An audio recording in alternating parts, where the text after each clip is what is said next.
Hello friends, இன்றைக்கி ஒரு முக்கியமான தாட்டை பற்றி ரெஃப்ளெக்ட் பண்ண போகிறோம். என்னென்னா, பர்பஸ்க்கும் நீடுக்குள்ள டிஃப்ரென்ஸை பற்றி நம்ம பார்க்க போகிறோம். ஸோ பர்பஸ்னால் என்ன, நீடுனா என்ன, ஒரு சின்ன எக்ஸாம்பிள் மூலமாக அதை புரிய வைக்கலான்னு நினைக்கிறேன்.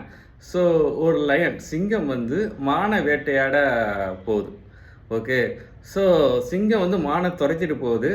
ஸோ நீங்கள் சொல்லுங்கள், சிங்கம் ஜெயிக்குமா அல்லது மான் ஜெயிக்குமான்னு. ஸோ மோஸ்ட்லி 98% பார்த்தீங்கன்னா மான் தான் ஜெயிக்கும். எதனால அப்படின்னா, மான் தன்னோட உயிரை காப்பாற்றிக்காக ஓடுது. ஓகேவா? ஸோ அதோட பர்பஸ் என்னென்னா, தன்னோட உயிரை எப்படியாச்சும் சிங்கத்திலேருந்து காப்பாற்றிக்கிடும். அதனால் அதோட ஓட்டம் வேகம் அதிகம். சிங்கம் என்னென்னா, ஒரு உணவுக்காக ஒரு இரையை தேடி தான் ஓடுது.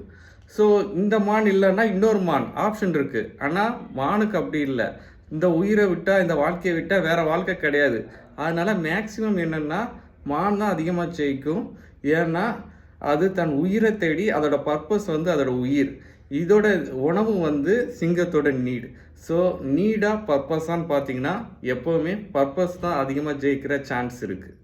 ஸோ மை டியர் ஃப்ரெண்ட்ஸ், நீங்கள் ஏதாச்சும் ஒரு வேலையை செய்யும்போது அதை பர்பஸ்ஃபுல்லாக செய்கிறதுக்கும் நீட்ஃபுல்லாக செய்கிறதுக்கும் ஒரு வித்தியாசம் இருக்குது. ஸோ நீங்கள் ஏதாச்சும் ஒரு ஒர்க் பண்ணுறீங்க.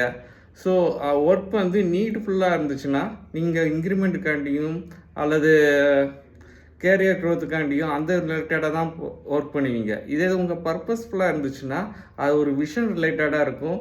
ஸோ புதுசாக ஒரு ஸ்டார்ட் அப் ஆரம்பிக்கிறதுனாலும் சரி, புதுசாக ஒரு இன்ஸ்டியூட் ஸ்டார்ட் பண்ணனாலும் சரி, ஸோ அது பர்பஸ்ஃபுல்லாக இருந்துச்சுன்னா நீங்கள் ஓடுற ஓட்டமும் அதை செயல்படுத்த விதமும் மற்றவங்களோட நீட்ஃபுல்லாக இருக்கவங்களோட வித்தியாசமாகவும் இருக்கும், அதிகமாகவும் இருக்கும்.